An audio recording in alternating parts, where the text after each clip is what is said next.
तो हम लोग अब जो टॉपिक स्टडी करने वाले हैं उस टॉपिक का नाम है इलेक्ट्रिक करंट या फिर मान लो इलेक्ट्रिक कंडक्शन। एक नई यूनिट जिसमें हम लोग करंट इलेक्ट्रिसिटी को स्टडी करने वाले हैं। सबसे पहले हम ये समझते हैं कि सर करंट क्या होता है, और करंट से पहले हम लोग ये समझते हैं कि मटेरियल्स कितने टाइप के होते हैं। वैसे आप लोगों का ये चैप्टर पढ़ा हुआ है तो एक रिवीजन पॉइंट ऑफ व्यू से जल्दी जल्दी से देख लो इसको। सबसे पहले हम लोग बात करें कि नेचर में मटेरियल कितने प्रकार के मिलते हैं, तो सेमीकंडक्टर इलेक्ट्रॉनिक्स में भी हम लोगों ने पढ़ा था सर 3 प्रकार के मिलते हैं।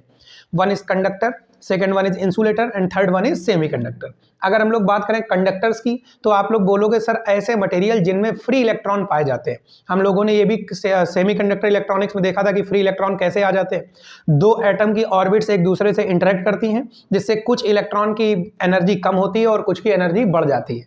कुछ की एनर्जी इतनी बढ़ जाती है कि वो अपने एटम को छोड़ के एटम से बाहर चले जाते हैं और हम लोग बोल देते हैं कि सर देखो ये फ्री इलेक्ट्रॉन हो गया। तो फ्री इलेक्ट्रॉन बेसिकली क्या होते हैं सर, ऐसे इलेक्ट्रॉन होते हैं जो एटम के तो बाहर हैं लेकिन मटेरियल के अंदर है, और एटम के बाहर मटेरियल के अंदर होने की वजह से, आ जाइए, एटम के बाहर और मटेरियल के अंदर होने की वजह से ये क्या करते हैं, मटेरियल के अंदर अपनी हाई एनर्जी की वजह से लगातार मूव करते रहते हैं। खुद रहिए बेटा, लगातार ये मूव करते रहते हैं, लेकिन मूव करने पर भी ये कभी भी मेटल की सरफेस को छोड़ के बाहर नहीं जा पाते। कारण भी इसका हमने आपको बताया था कि जैसे कोई भी मटेरियल है, इस एटम से एक इलेक्ट्रॉन बाहर निकला, एटम पर पॉजिटिव चार्ज, इलेक्ट्रॉन पर नेगेटिव चार्ज, मटेरियल पर नेट चार्ज 0 है। लेकिन जैसे ही कोई इलेक्ट्रॉन बाहर निकलेगा तो उस सिनेरियो में क्या होगा, इलेक्ट्रॉन बाहर निकला, मटेरियल के पास एक इलेक्ट्रॉन की कमी हो जाएगी, मटेरियल पॉजिटिवली चार्ज, और ये पॉजिटिव चार्ज मटेरियल उस इलेक्ट्रॉन को अपनी तरफ खींच लेगा। तो ये इलेक्ट्रॉन मटेरियल को छोड़ के बाहर नहीं जा सकता और मटेरियल के अंदर लगातार अपनी हाई एनर्जी की वजह से ये मूव करता रहेगा। अब ऐसे मटेरियल्स जिनमें इस टाइप का इलेक्ट्रॉन मिलता है उन्हें हम लोग कहते हैं कंडक्टर, और इस इलेक्ट्रॉन को क्या कहते हैं, फ्री इलेक्ट्रॉन। ठीक है, अब मान लीजिए आप लोगों के पास एक वायर है, उस वायर में कुछ फ्री इलेक्ट्रॉन्स मौजूद हैं। आपने उस वायर में एक सेल के थ्रू या एक बैटरी के थ्रू इलेक्ट्रिक फील्ड लगा दिया, एक तरफ प्लस और एक तरफ माइनस। जब आप लोग इलेक्ट्रिक फील्ड लगाते हो तो अंदर मौजूद फ्री इलेक्ट्रॉन्स पर एक फोर्स लगता है टुवर्ड पॉजिटिव टर्मिनल, और फ्री इलेक्ट्रॉन जैसे ही पॉजिटिव टर्मिनल पर पहुंचा, इस मटेरियल में एक इलेक्ट्रॉन की कमी हो गई क्योंकि एक इलेक्ट्रॉन तो बाहर निकल गया। तो मटेरियल पॉजिटिव चार्ज हो गया और निगेटिव टर्मिनल से एक इलेक्ट्रॉन को ये खींच लेता है। हम लोग ये पाते हैं कि यहां से निगेटिव टर्मिनल से इलेक्ट्रॉन एंटर करते जाते हैं और पॉजिटिव टर्मिनल में इलेक्ट्रॉन निकलते जाते हैं। मीनिंग जितने भी फ्री इलेक्ट्रॉन्स हैं वो सारे के सारे negative terminal to positive terminal move कर रहे हैं। इलेक्ट्रॉन क्या होता है, तो सर इलेक्ट्रॉन चार्ज कैरियर है, एक ऐसा पार्टिकल जिसके पास चार्ज है। तो हम लोग अगर ये बोलें कि यहाँ पर इलेक्ट्रॉन मूव कर रहा है, इसके बजाय हम लोग ये भी बोल सकते हैं सर यहाँ पर चार्ज मूव कर रहा है। तो बेसिकली जब भी किसी वायर में हम लोग सेल को अप्लाई करते हैं तो हम ये पाते हैं कि उस वायर के अंदर चार्जेस मूव करने लगते हैं। हमने क्रॉस सेक्शन एरिया में ऑब्जर्व करना चालू किया, पता चला टी टाइम में क्यू कूलम का चार्ज फ्लो हुआ, तो यूनिट टाइम में कितने कूलम का होगा, क्यू बाई टी, और इसे ही हम लोग बोलते हैं electric current. Flow of charge per unit time या फिर rate of flow of charge, जो भी आप बोलना चाहें, हम लोग बोलते हैं sir this is electric current. Electric current की बात करें तो इसके बारे में 5 चीजें जान लो। नंबर 1 डेफिनेशन बता दी आपको, number 2 formula I is equal to Q over T. Number 3 unit की बात करेंगे तो इसका यूनिट एम्पियर है, एक फंडामेंटल क्वांटिटी है, फंडामेंटल यूनिट है। और अगर हम लोग एम्पियर के आगे जाएं तो हम लोग फिर ये जानते हैं कि इसका डायमेंशन क्या है, तो जानते हो एम्पियर के लिए हम लोग A लिखते हैं, और क्वांटिटी रहेगी स्केलर। वैसे तो इसे टेंसर क्वांटिटी कहा जाता है। टेंसर का मतलब है ऐसी क्वांटिटी जिनके पास डायरेक्शन तो होती है लेकिन फिर भी वेक्टर लॉस को फॉलो नहीं करती। हम लोग इलेक्ट्रिक करंट की डायरेक्शन को मानते हैं इन opposite direction of flow of negative charge या फिर in the direction of flow of positive charge. क्योंकि सारे के सारे इलेक्ट्रॉन इधर जा रहे हैं तो हम बोलेंगे इलेक्ट्रिक करंट इधर जा रही है, meaning positive terminal to negative terminal. अब जैसे मान लो तुम्हारे पास 2 वायर हैं, एक वायर में 4 एम्पियर की करंट, एक वायर में 3 एम्पियर की करंट, दोनों एक दूसरे से राइट एंगल पर, जहां पर दोनों को जोड़े। अगर ये इलेक्ट्रिक करंट वेक्टर क्वांटिटी होती तो वेक्टर मेथड से इन दोनों को सॉल्व करके आंसर 5 आता। अगर 4 और 3 मैग्नीट्यूड के 2 वेक्टर एक दूसरे से राइट एंगल पर है, रिजल्टेंट कितना आता है, 5 आता है, ठीक है। यहाँ पे आप सॉल्व कर सकते हो वेक्टर मेथड से, देख सकते हो। लेकिन हम लोग ये ऑब्जर्व करते हैं यहाँ पर कितना आएगा 7। इसका मतलब इलेक्ट्रिक करंट वेक्टर लॉस को फॉलो नहीं कर रही है। दैट इज वाई हम लोग ये बोलते हैं electric current is a scalar quantity and you can say electric current is a tensor quantity. समझ गए? सो this is all about electric current. अब करंट की बात करें तो इस चैप्टर में हमको यही पढ़ना है कि सर करंट फ्लो कैसे होती है, और करंट को फ्लो कराने के लिए हम लोग एक काम करते हैं कि करंट कैसे फ्लो होती है इसे ऑब्जर्व करने के लिए हम लोग देखिए क्या करते हैं, पहले तो फ्री इलेक्ट्रॉन को ऑब्जर्व करते हैं। तो हम लोग ये पाते हैं कि सर फ्री इलेक्ट्रॉन्स की अगर बात करें, कोई भी मटेरियल है, उस मटेरियल के अंदर ये एटम्स है, ठीक है, आपस में इंटरेक्ट करके इन्होंने क्या किए, कुछ इलेक्ट्रॉन्स बाहर निकाल दिए। अब ये इलेक्ट्रॉन बाहर इसीलिए आए क्योंकि इनकी एनर्जी ज्यादा थी, और उस हाई एनर्जी की वजह से ये लगातार मूव करते रहते हैं। मूव करते करते ये एटम से टकराते हैं, इलेक्ट्रॉन टू इलेक्ट्रॉन इनका कोलिजन होता है, लेकिन ये कभी मटेरियल को छोड़ के बाहर नहीं जा पाते, और इस तरीके से ये इलेक्ट्रॉन ब्राउनियन मोशन या रैंडम मोशन करते रहते हैं। हम लोग ये देखते हैं कि एक इलेक्ट्रॉन दूसरे एटम से भी टकराता है, एक इलेक्ट्रॉन दूसरे इलेक्ट्रॉन से भी टकराता है, मीनिंग इलेक्ट्रॉन कोलिजन करता है। यहां पर एक कंसेप्ट आता है जिसे कहा जाता है मीन फ्री पथ। पहले तो फ्री पथ को समझो। किसी भी इलेक्ट्रॉन के द्वारा दो लगातार कोलिजन्स के बीच का जो पथ है उसे फ्री पथ कहा जाता है, meaning path between two successive collision या distance travel between two successive collision is known as free path. अगर हम ऑब्जर्व करें कभी ये फ्री पथ ज्यादा होता है कभी कम होता है, तो हम लोग एक मीन वैल्यू की बात करते हैं। So what is mean free path? Average distance covered by a free electron between two successive collision is known as mean free path. इसको रिप्रेजेंट किया जाता है लैम्डा से। समझ गए आप लोग? अब इलेक्ट्रॉन जिस वेलोसिटी से मूव कर रहा है, ठीक है, हम लोग उस वेलोसिटी के एवरेज को बोलते हैं root mean square velocity. Actual में आप जब फर्स्ट ईयर में पढ़ रहे थे तब हमने काइनेटिक थ्योरी ऑफ गैसेस को देखा था। रूट मीन स्क्वायर क्यों यहाँ पर आ रहा है, तो आपको वहाँ पर हमने बताया था कि देखो सर ऐसा है, वेक्टर क्वांटिटी है, नॉर्मल तरीके से एवरेज निकालोगे तो निकाल ना पाओगे, तो हम लोग रूट मीन स्क्वायर वाला एवरेज निकालते हैं। खैर तुम दिमाग में अपने ये रखो अभी कि इलेक्ट्रॉन जिस वेलोसिटी से मूव कर रहा है उसे क्या बोलेंगे, रूट मीन स्क्वायर वेलोसिटी। एक टर्म आता है जिसे कहा जाता है रिलैक्सेशन टाइम। रिलैक्सेशन टाइम क्या है? दो सक्सेसिव कोलिजन के बीच का जो टाइम पीरियड है, एक इलेक्ट्रॉन दूसरे एक एटम से टकरा के दूसरे एटम से टकराने गया, बीच में कुछ टाइम था, इस टाइम को कहा जाएगा रिलैक्सेशन टाइम। अगर हम लोग सभी रिलैक्सेशन टाइम्स का एवरेज निकाल दें तो हम लोग क्या वर्ड बोलेंगे, mean relaxation time, meaning average time taken between two successive collision by a free electron is known as mean relaxation time. मीन रिलैक्सेशन टाइम को रिप्रेजेंट किया जाता है टाउ से। एक बात याद रखना, एक छोटा सा फॉर्मूला है VRMS is equal to lambda upon tau. Actual में velocity is equal to distance upon time लिखा हुआ है, इसका भी न्यूमेरिकल आ जाता है। क्वेश्चंस में आप लोगों को मीन फ्री पथ और रिलैक्सेशन टाइम देके रूट मीन स्क्वायर वेलोसिटी पूछ लेंगे, या फिर रूट मीन स्क्वायर वेलोसिटी और रिलैक्सेशन टाइम देके आप लोगों को मीन फ्री पथ पूछ लेंगे। तो 3 क्वांटिटीज में से कोई 2 क्वांटिटी देके तीसरी क्वांटिटी आप लोगों से पूछी जा सकती है। तो ये न्यूमेरिकल भी तुम लोगों को सॉल्व करना आना चाहिए। अब इसका न्यूमेरिकल हम करा नहीं रहे, बिल्कुल बेसिक टाइप का रहेगा, क्या तुम लोग का समय बर्बाद होगा फालतू में? क्या आप मेरी बात समझ गए? सो this is these 3 quantity you should know, जिनके बिना हम लोग इस चैप्टर को पढ़ नहीं पाएंगे, ठीक है। तो हम लोग ये कहानी समझ गए। अब हम लोग ये भी समझ चुके हैं कि इलेक्ट्रिक करंट क्या है, और हम लोग ये बात समझते हैं कि किसी भी कंडक्टर मटेरियल में जो फ्री इलेक्ट्रॉन्स होते हैं वो लगातार मूव करते रहते हैं। अब आपके दिमाग में एक प्रश्न आता है, सर अगर हम लोग कोई भी मटेरियल लेकर आए, इसके अंदर तो फ्री इलेक्ट्रॉन्स मूव कर रहे हैं, अगर इसके अंदर फ्री इलेक्ट्रॉन्स मूव कर रहे हैं और इलेक्ट्रॉन के मूव करने का मतलब है कि चार्ज चलना, भाई इलेक्ट्रॉन क्या है, चार्ज कैरियर। अगर इलेक्ट्रॉन मूव कर रहा है मीनिंग चार्ज मूव कर रहा है, और चार्ज अगर मूव कर रहा है तो इसका मतलब ये हुआ कि इस कंडक्टर मटेरियल के अंदर करंट फ्लो हो रही है। चार्ज के मूव करने को ही तो करंट बोलते हैं। तो हम लोग बोलते हैं सर हर वायर के अंदर तो खुद की करंट होनी चाहिए, बिल्कुल लॉजिकल बात है। अगर हर वायर के अंदर खुद की करंट है तो इस वायर के साथ पंखे को जोड़ दो, पंखा ऑटोमेटिक चले, हमें इलेक्ट्रिक करंट की क्या जरूरत है एक्सटर्नल। लेकिन ऐसा तो नहीं होता। कारण यह है कि अगर हम लोग ऑब्जर्व करें तो एक वायर पर नेट करंट हमेशा जीरो ही मिलता है। प्रैक्टिकल ऑब्जर्व करें कितना मिलता है, जीरो। कारण क्या है, कोई इलेक्ट्रॉन इधर गया तो कोई इलेक्ट्रॉन इधर आता है। अगर एक इलेक्ट्रॉन ने करंट बनाई +2 तो दूसरी बना देता है -2, नेट करंट कितनी हो गई, जीरो। कोई इलेक्ट्रॉन इधर गया तो कोई ना कोई इलेक्ट्रॉन इधर भी जाता है, कोई इलेक्ट्रॉन इधर गया तो कोई ना कोई इलेक्ट्रॉन इधर भी आता है। मतलब सबकी नेट करंट कितनी होती है, जीरो। इसका मतलब ये भी समझो कि सभी इलेक्ट्रॉन की नेट वेलोसिटीज का सम भी 0 होगा। कारण क्या है, एक इलेक्ट्रॉन की वेलोसिटी +2 तो दूसरे की -2, एक की +4 तो दूसरे की -4, एक की +6 तो दूसरे की -6। तो अगर अपने पास कोई वायर है,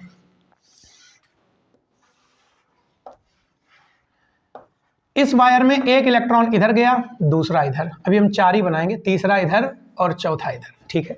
अगर हम बोलें कि चलो ठीक है सर, इस वायर में जितने भी इलेक्ट्रॉन्स हैं सबकी वेलोसिटीज का सम निकालो, तो आप बोलोगे सर अगर सबकी वेलोसिटीज का सम निकालोगे तो आंसर कितना आएगा, 0, ठीक है। वेक्टर सम की बात कर रहे हैं, मैग्नीट्यूड निकाल के नहीं। तो आंसर कितना आने वाला है, 0। क्या आप मेरी बात समझ गए? तो अगर आप सबका वेक्टर सम निकालेंगे तो आंसर कितना आएगा, 0, और कारण इसका क्या है आप लोग समझ गए, ठीक। अब आपने क्या किया, इस वायर पर इलेक्ट्रिक फील्ड अप्लाई कर दिया, एक तरफ प्लस और एक तरफ माइनस लगा दिया। जैसे ही आपने एक तरफ प्लस और एक तरफ माइनस लगाया तो आप ये ऑब्जर्व करते हो कि ये जो इलेक्ट्रॉन है वो इधर तो आ रहा था, लेकिन पॉजिटिव टर्मिनल ने इसे खींचा, तो जिस वजह से ये इलेक्ट्रॉन मूव करके ऐसे टर्न हो गया। ये वाला इलेक्ट्रॉन भी इधर चला गया, ये वाला इलेक्ट्रॉन भी कुछ प्लस की तरफ घूमा और ये वाला इलेक्ट्रॉन भी कुछ प्लस की तरफ घूमा। मीनिंग अगर हम लोग किसी वायर पर इलेक्ट्रिक फील्ड अप्लाई कर दें तो सारे के सारे फ्री इलेक्ट्रॉन खिसकना चालू कर देते हैं टुवर्ड पॉजिटिव टर्मिनल, और जिस वेलोसिटी से ये इलेक्ट्रॉन खिसकना चालू करते हैं उसे कहते हैं drift velocity. Meaning what is drift velocity? The velocity acquired by free electron in opposite direction of electric field. देखो इलेक्ट्रिक फील्ड आपने किधर लगाया, प्लस से माइनस, इलेक्ट्रॉन किधर भाग रहे हैं, माइनस से प्लस। इस वेलोसिटी को क्या कहा जाता है, ड्रिफ्ट वेलोसिटी। समझ गए आप लोग? So what is drift velocity of free electron on applying electric field on a conductor material? Velocity acquired by free electron toward positive terminal, toward positive terminal बोल दो, या फिर in opposite direction of electric field is known as drift velocity. समझ गए? तो this is drift velocity. अब drift velocity की बात करें तो सर हमें पता करना है ड्रिफ्ट वेलोसिटी कितनी होती है। ड्रिफ्ट वेलोसिटी का एक्सप्रेशन पेपर में पूछा भी जाता है, what do you mean by drift velocity? अभी हमने आपको बताया, थोड़ा पढ़ लीजिए किताब से, लिख लेंगे आसानी से। इसके बाद इसका एक्सप्रेशन पूछा जाता है, तो एक्सप्रेशन के लिए हम लोग चलते हैं ड्रिफ्ट वेलोसिटी के पास। हमने बोला ठीक है सर, मान लो ये इलेक्ट्रॉन है, इसकी वेलोसिटी इनिशियल u1 थी, जैसे ही आप लोगों ने इलेक्ट्रिक फील्ड अप्लाई किया इसकी वेलोसिटी कितनी हो गई, v1। हम आपसे पूछें कि ये बताओ फाइनल वेलोसिटी कितनी, आपने कहा सर हमने तो फॉर्मूला पढ़ा है v = at। हमने कहा बिल्कुल पढ़ा, ठीक। पहले इलेक्ट्रॉन की बात करें, इसकी फाइनल वेलोसिटी कितनी हो गई, v1। इनिशियल वेलोसिटी कितनी थी, u1। एक्सीलरेशन की बात करें तो सर एक्सीलरेशन तो इस पर डिपेंड करेगा कि हमने इलेक्ट्रिक फील्ड कितना लगाया, क्योंकि यहां पर देखो एक्सीलरेशन का मतलब होता है फोर्स अपॉन मास। एक्सीलरेशन की बात करोगे तो यहां पर फोर्स कितना, तो आपने तो इलेक्ट्रिक फील्ड E लगा दिया था, F = Q × E होता है, इलेक्ट्रॉन का चार्ज E और electric field capital E, upon में क्या करिएगा, M। तो आपके पास एक्सीलरेशन तो इतना आने वाला है, ठीक है, जो कि कांस्टेंट है, क्योंकि इलेक्ट्रॉन का मास भी कांस्टेंट, इलेक्ट्रिक फील्ड आपने अप्लाई करी है जो भी फिक्स वैल्यू है उसकी, और चार्ज ऑफ इलेक्ट्रॉन भी कांस्टेंट है। तो अगर हम लोग बात करें एक्सीलरेशन तो A है, लेकिन T क्या है, टाइम। अब बात यह आती है कि कितनी देर तक ये एक्सीलरेशन लगेगा। तो हम लोगों ने ऑब्जर्व किया कि अगर अपने पास कोई वायर है, इस वायर के अंदर एटम्स भी तो होते हैं, यहां पर फ्री इलेक्ट्रॉन है, ऐसे गया इससे टकरा गया, फिर इससे गया इधर टकरा गया, तो एक्सीलरेशन का इंपैक्ट सिर्फ उतनी देर तक है जितनी देर तक इलेक्ट्रॉन किसी से टकरा नहीं रहा है। मीनिंग एक टक्कर के बाद दूसरी टक्कर पर पहुंचा, बीच में जो टाइम था वहां पर एक्सीलरेशन का इंपैक्ट पड़ा। सो एक्सीलरेशन का इंपैक्ट रहेगा टाउ टाइम तक, मीनिंग रिलैक्सेशन टाइम तक। समझे आप लोग? पहले इलेक्ट्रॉन के लिए चलो ये वैल्यू कितनी हो गई, टाउ1। दूसरे इलेक्ट्रॉन के लिए बात कर लो, v2 = u2 + a टाउ2। तीसरे के लिए बात कर लो, v3 = u3 + a टाउ3। ऐसे करते करते आप लोग nth इलेक्ट्रॉन के लिए बात कर लो तो un + a टाउ1। समझ गए? अब हमने कहा कि एक काम करो, हमें तो एक मीन वैल्यू चाहिए भाई, सभी इलेक्ट्रॉन्स की फाइनल वेलोसिटी अलग अलग आ रही है, एक मीन वैल्यू बताओ। आपने सबका एवरेज निकाल लिया, एवरेज निकालने के लिए आपने सबको जोड़ा और नंबर ऑफ ऑब्जर्वेशन का आपने डिवाइड कर दिया, तो राइट हैंड साइड वाले भी टर्म जुड़ जाएंगे। आपने इन सबको जोड़ा तो u1 + u2 ... u1, u1 + u2 ... un upon n, plus इनको जब जोड़ोगे तो a कॉमन मिल जाएगा, इधर टाउ1 + टाउ2 ... टाउ n और अपॉन में कितना रहेगा n। इस एवरेज फाइनल वेलोसिटी को कह देते हैं ड्रिफ्ट वेलोसिटी। इनिशियल वेलोसिटी इसका सम है 0। एक्सीलरेशन इस एवरेज रिलैक्सेशन टाइम को लिख देते हैं टाउ से, this is average relaxation time. Vd is equal to a की बात करोगे तो E capital E upon m into tau. So this is formula for drift velocity. समझ गए? अगर आप चाहो तो मान लो आपने दोनों टर्मिनल्स के बीच में पोटेंशियल डिफरेंस लगाया V और ये वायर की लंबाई है L, तो आपको मालूम है sir E is equal to होता है V अपॉन L। सो आप लोग ये भी लिख सकते हो Vd is equal to E V tau upon ml। This is expression for drift velocity. इसका हम बच्चों टाइप का न्यूमेरिकल नहीं करा रहे जिसमें हम आपको v की वैल्यू, टाउ की वैल्यू, m की वैल्यू, l की वैल्यू दे दें और ड्रिफ्ट वेलोसिटी पूछे। आसानी से कर सकते हो, कोई रॉकेट साइंस नहीं है। समझ गए आप लोग? So this is how we can find value of drift velocity. समझ गए? अब यहां पर एक बात समझो, इलेक्ट्रॉन के ड्रिफ्ट होने का इंपैक्ट क्या है। जैसे आपने इलेक्ट्रिक फील्ड लगा दिया, सारे के सारे इलेक्ट्रॉन प्लस की तरफ भागने लगे। अगर सारे इलेक्ट्रॉन प्लस की तरफ ना भागे तो वायर में करंट फ्लो होगी क्या? नहीं होगी। मीनिंग करंट फ्लो होती ही है किसकी वजह से? ड्रिफ्ट वेलोसिटी की वजह से। दैट इज वाई हम लोगों को पता करना पड़ेगा कि ड्रिफ्ट वेलोसिटी क्या होगी। ठीक है, हम लोगों को ड्रिफ्ट वेलोसिटी का इंपैक्ट क्या है ये अब हम लोगों को देखना है। सो करंट फ्लो होती है ड्रिफ्ट वेलोसिटी की वजह से। So there is always a relation between current and drift velocity, जो कि हम लोगों को पढ़ना है। तो देखो करंट और ड्रिफ्ट वेलोसिटी के बीच का रिलेशन, इसे रब कर दें।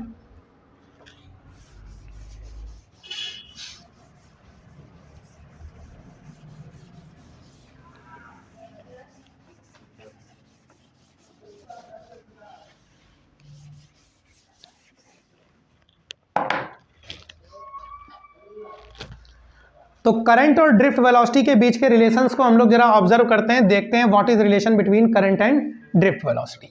देखो, आपके पास एक वायर है,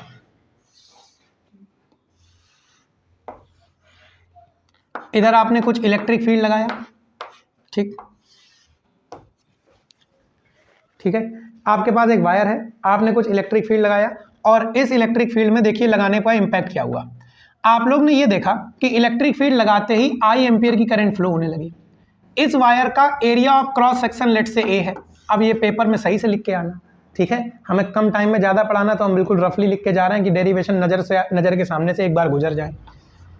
दोनों टर्मिनल्स के बीच की दूरी कितनी है? L, ठीक है।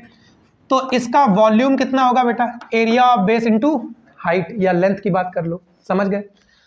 हम तुमसे बोलते हैं कि चलो कैपिटल N यहां पर नंबर ऑफ फ्री इलेक्ट्रॉन्स है, तो how much is number of free electron per unit volume? तो आपने बोला सर ये स्मॉल n रहेगा। मतलब अगर total number of free electron आप लोगों को चाहिए तो number of free electron per unit volume में आप टोटल वॉल्यूम का मल्टीप्लाई कर दीजिए, और number of free electron into total volume is A into L। सो एक रिलेशन हम लोगों को ये समझना होगा। अब हम तुमसे पूछते हैं कि ये बताओ करंट कितनी? तुम बोलोगे sir I is equal to Q upon T. हमने पढ़ा है, नहीं पढ़ा है, ठीक है, बहुत बढ़िया बात। Q is equal to n, ही आपने पढ़ा है। N is number of free electrons and E is charge. भाई कितना चार्ज मूव किया, तो जितने फ्री इलेक्ट्रॉन मूव किए उसमें आपने E का मल्टीप्लाई कर दिया, ठीक। स्मॉल कैपिटल N की वैल्यू अगर आप देखोगे तो small n A into L into E upon में कर लो T। What is length upon time? Velocity. और इलेक्ट्रॉन किस वेलोसिटी से मूव करता है बच्चा? ड्रिफ्ट वेलोसिटी से। सो this is relation between current and drift velocity. This is relation between current and drift velocity. ये ज्यादा यूपी बोर्ड्स में पूछते हैं कि what do you mean by drift velocity, establish the relation between current and drift velocity. 3 number का question 5 number में आएगा, तो एक छोटा सा न्यूमेरिकल भी लगा होगा साथ में, ठीक है। ये बताइए कोई रॉकेट साइंस है क्या? इससे छोटा डेरिवेशन क्या ही आप लोगों से पूछा जाएगा? पूछ लेते हैं, एस्टैब्लिश करो ये। समझ गए? सो this is relation between current and drift velocity.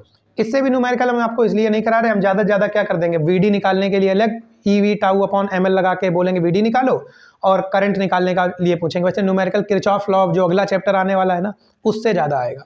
इससे प्रोबेबिलिटी कम है कि न्यूमेरिकल आए, इससे तुम्हारे पास थ्योरी ज़्यादा आएगी, ठीक है। तो चलो, तो हम अगला टॉपिक देखते हैं।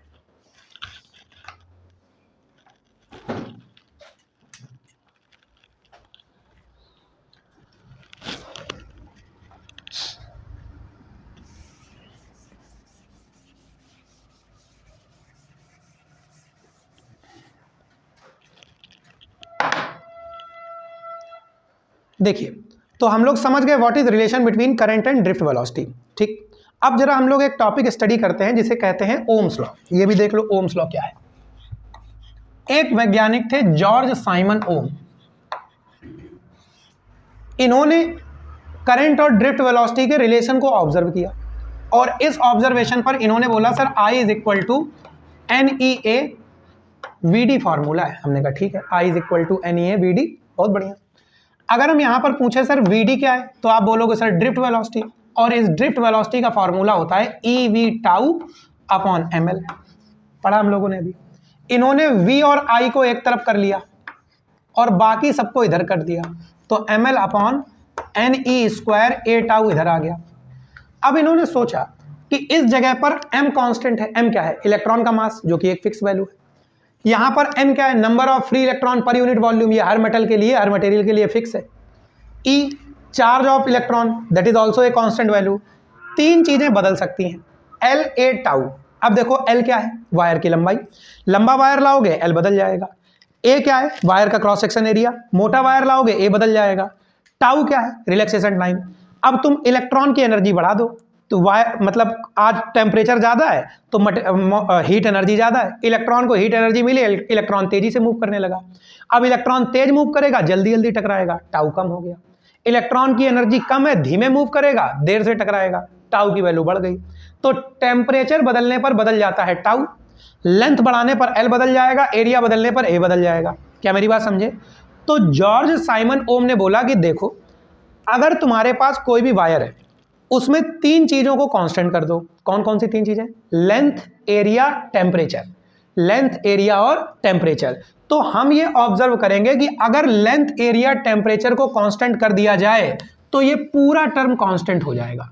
मीनिंग पोटेंशियल और करंट का रेशियो रहेगा कांस्टेंट, और इसे कहा जाता है Ohm's law. If length, area and temperature for any wire is kept constant, then the ratio of potential difference applied and current inside wire या current flowing in wire is always constant। समझ गए? ठीक। इसके graph की बात करें तो graph आप लोगों को समझना होगा। जैसे यहां पर अगर आप देखो तो V अपॉन I is equal to K है। V is equal to I के बनेगा। Y एक्सिस में वोल्टेज, X एक्सिस में करंट। तो अगर आप गौर से देखो तो Y इज इक्वल टू के को M बोलो, Y is equal to MX लिखा है, और y is equal to MX का ग्राफ होता है I straight line passing through origin. तो ऐसा ग्राफ बनता है। याद रखना, MCQ में आ जाए which of the following graph is not for Ohm's law, तो 4 इक्वेशन देख लेना जिसमें ग्राफ ऑरिजिन से पास हो और स्ट्रेट लाइन हो, वही है, बाकी नहीं है। समझ में आई बात आपको? समझ गए? ठीक। तो ये हम लोगों के पास आ गया ग्राफ फॉर ओम्स लॉ। ठीक, कोई दिक्कत की बात नहीं। ओम्स लॉ क्या होता है समझ गए। अब ओम्स लॉ के बाद कुछ चीजें और हैं। वायर के अंदर जब करंट फ्लो होती है तो कैसे होती होगी, चलो हम लोग विजुलाइज करते हैं। एक वायर है, बहुत सारे एटम्स भरे पड़े हैं, यहां पर एक फ्री इलेक्ट्रॉन है, उसको प्लस की तरफ चल के जाना है। वो बेचारा चल के आएगा, इससे टकराएगा, इससे टकराएगा, इसे टकराते टकराते टकराते टकराते वो कहीं इधर पहुंचेगा। तो क्या वायर इलेक्ट्रॉन को आने दे रहा है कि आने से रोक रहा है? रोक रहा है। मीनिंग हर वायर इलेक्ट्रॉन के फ्लो को रजिस्ट करता है, और इलेक्ट्रॉन के फ्लो होने पर क्या फ्लो होती है? करंट।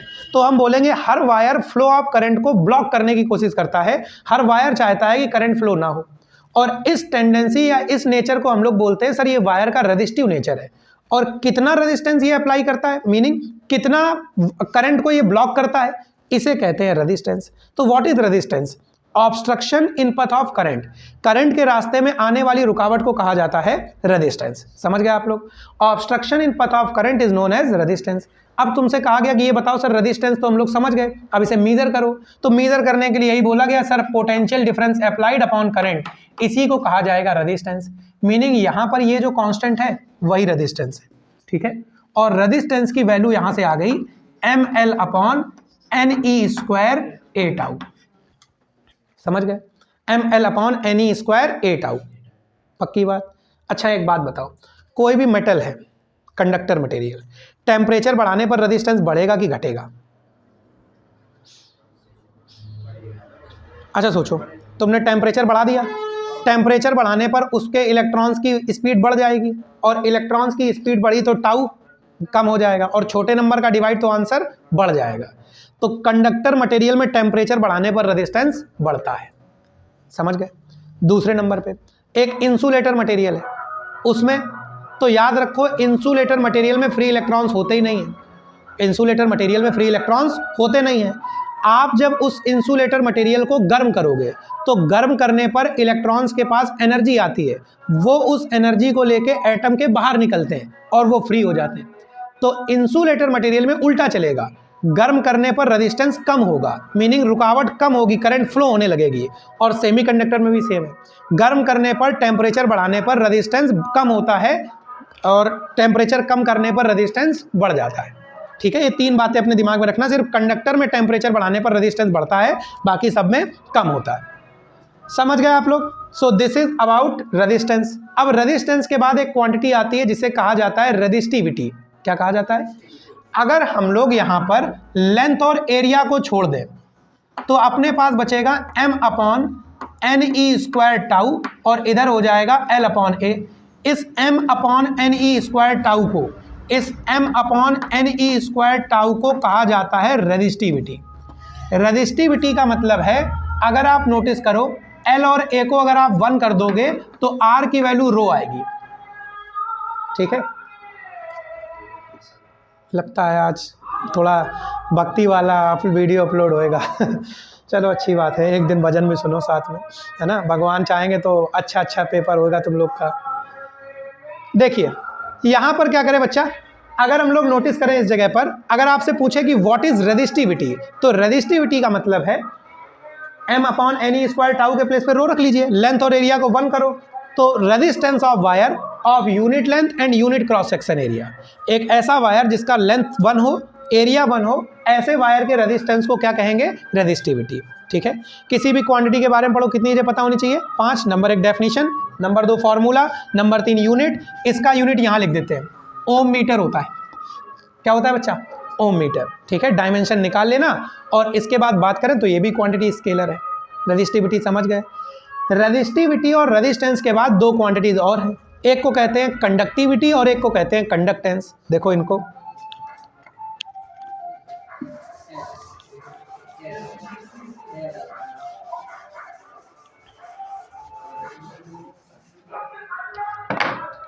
यहाँ से बताओ इन लोग को पता है कि यूट्यूब से गाना बज रहा है, ऐड आ गया उसमें इतना तुम लोग का दिन का टाइम जा रहा है यूट्यूब में।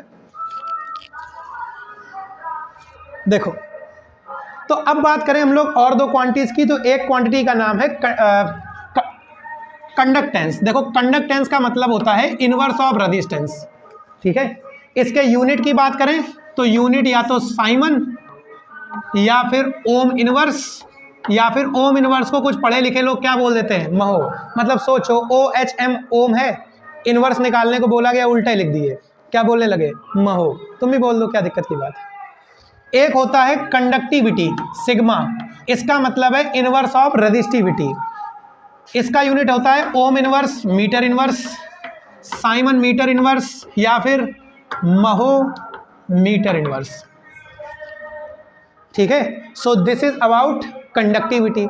अब कंडक्टिविटी के बाद एक क्वांटिटी और आती है जिसे कहा जाता है करंट डेंसिटी। क्या कहा जाता है?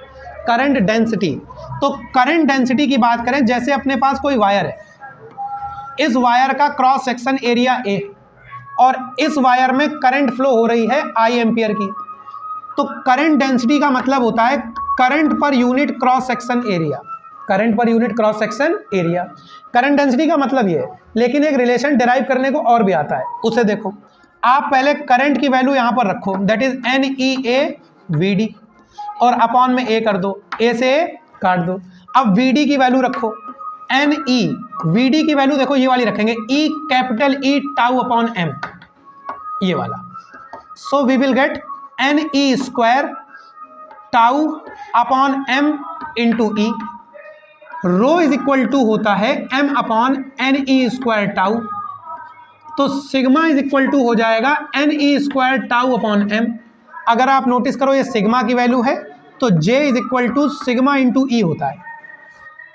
करंट डेंसिटी एक वेक्टर क्वांटिटी है, इसकी डायरेक्शन डिपेंड करती है इलेक्ट्रिक फील्ड पर।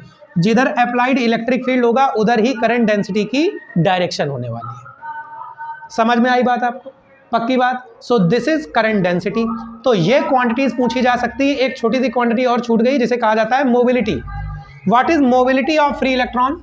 मोबिलिटी का मतलब होता है drift velocity per unit electric field. Unit वगैरह इसका निकाल के रख लीजिएगा। Drift velocity per unit electric field is known as mobility. ठीक है, so drift velocity per unit electric field is known as mobility.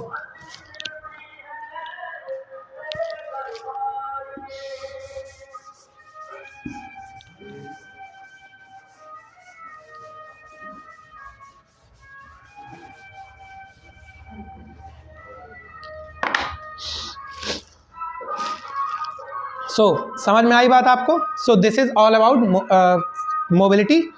अब इसके बाद अगर हम लोग बात करें तो मोबिलिटी के आगे का फंडा क्या है? अब ईएमएफ आएगा, सेल आएगा। देखो एक सेल कैसे फंक्शन करता है।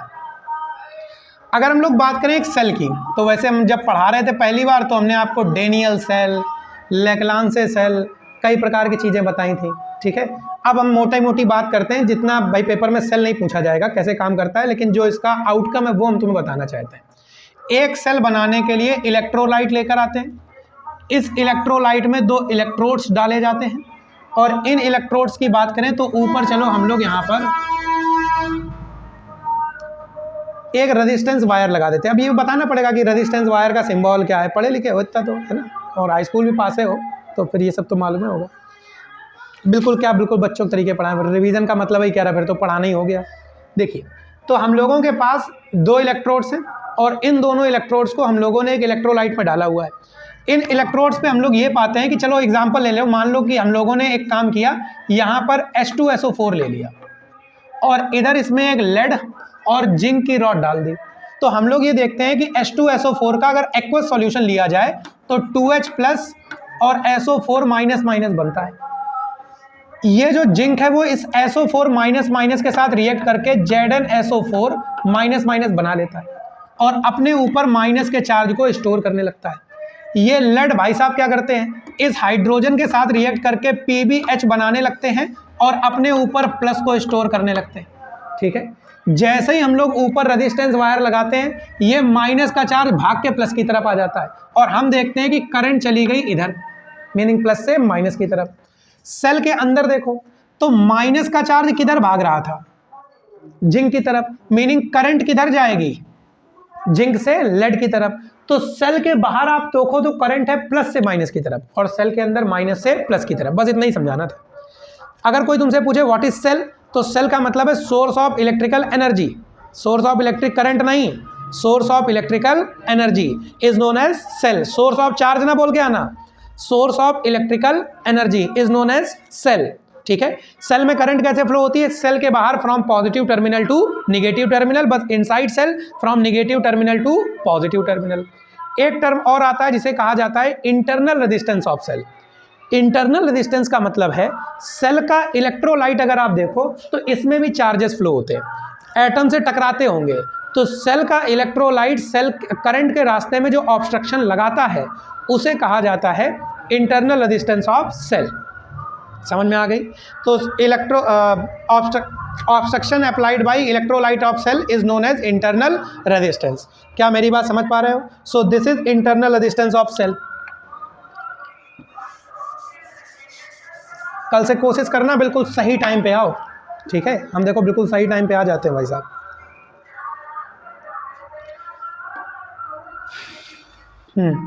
अगर बात करें सेल के सिंबल की तो आपको ये भी मालूम है सर, सेल का सिंबल ऐसे होता है। एक सेल है, इस सेल में इंटरनल रेजिस्टेंस को ऐसे ड्रॉ करते हैं। अगर कोई सेल ऐसा ड्रॉ किया जाएगा तो इसका मतलब इसमें इंटरनल रेजिस्टेंस नहीं है और इसे कहा जाएगा आइडियल सेल। क्या कहा जाएगा?